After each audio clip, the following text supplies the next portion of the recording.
guys, yan guys. Yan guys, hindi pa nga natatapos yung pispa natin guys. Yan, nagkatubig na guys dahil inulan ngayon guys. Yan. So may tubig na siya guys. Pero hindi ko naman alam yan guys kung baka pag tag-init yan guys ay matutuyo pa rin guys.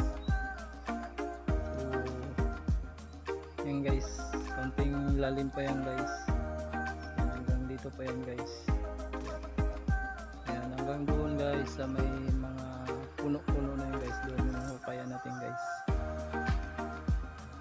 Para malapad-lapad na guys yung ating pispan. Dito sa kabila kasi guys yun yung malawak guys. So yun guys, may lumalangoy-langoy pa guys. May mga isda pa yan guys. Bangus.